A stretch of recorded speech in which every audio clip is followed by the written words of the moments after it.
umaga po, ang inyong lingkod, si Chef Roy. Kakape po. Mayroon pong tatanong sa akin, yung asawa daw niya, buwangira.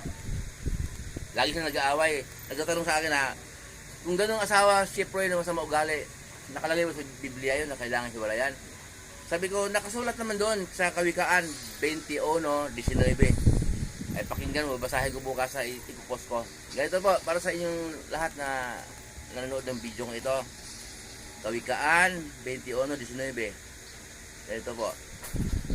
Mas mabuti ang mag-isang maninirahan sa ilang kaysa makisama sa asawang madaldal at palaaway. Ayun po, ito po yung sulat ni Solomon. Solomon po ay pinagkalooban ng Diyos ng talino na hindi mapantayan kahit kanino man. Biyaya ni Solomon yun. Ito pong sulat do kay Solomon. Mas mabuti pa daw mag-isa. Kung asawa mo buwangira palaaway, huwag kang magkabit ha. Mas masama. Ikaw ang mapasama. Ikaw ang mapasama sa mata ng Diyos. Ngayon, mag-isip ka, maghiwalayan mo.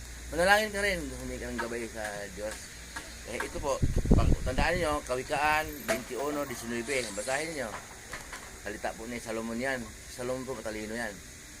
Pinagkalooban ni Lord ng talino na pambihirang katalinuhan. Muli po yung lingkod, Chef Roy. Ingatan po tayo ng Diyos.